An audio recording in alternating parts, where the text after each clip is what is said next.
તો ચાલો ગાઈસ, આજે આપણે બનાવી રહ્યા છીએ દાળ ઢોકળી. દાળ ધોઈ અને લઈ લીધી છે. એડ કરી દઈએ ટામેટા. તો હવે સિંગ નાખી દઈએ. તો હવે નાખી દઈએ કોકમ.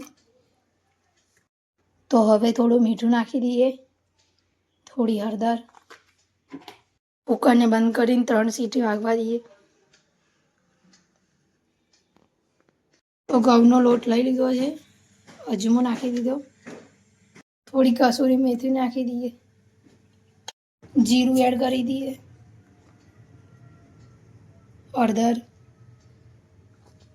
મરચું, મીઠું એડ કરી દઈએ, તેલ. તો હવે તેને મિક્સ કરી દઈએ.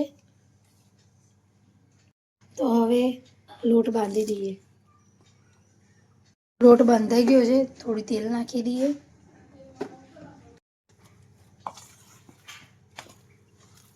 આપણો જે લોટ હતો એ બંધાઈ ગયો. આપણી દાળ હતી એ રેડી થઈ ગઈ. થોડું પાણી નાખી દીધું છે. હવે ગોળ આપણે એડ કરી દીધો છે. કરી દઈએ મરચું, મીઠું, હળદર. હવે તેને મિક્સ કરી દઈશું. ઉકળો આવવા દઈએ, પછી ઢોકળી એડ કરી દઈશું.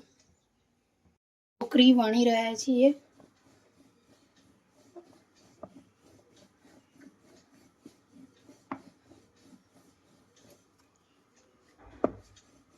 ઢોકળીને કટ કરી દઈએ.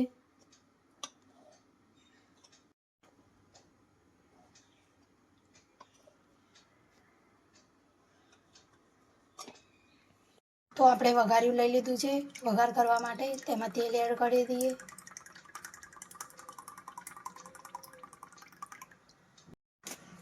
તો હવે તેની અંદર સૂકા મરચાં એડ કરી દીધા છે.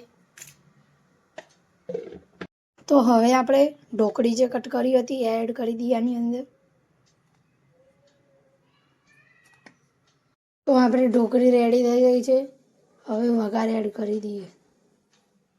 તેલ ગરમ થઈ ગયું, મરચાં બે થઈ ગયા છે. જીરું એડ કરી દઈએ, રાઈ,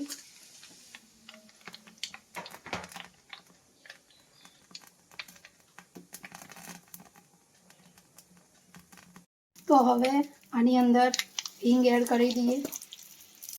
તો હવે આપણે જે વઘાર હતો એ આની અંદર એડ કરી દઈએ. તો આપણો વઘાર થઈ ગયો, ઢોકળી રેડી થઈ ગઈ છે.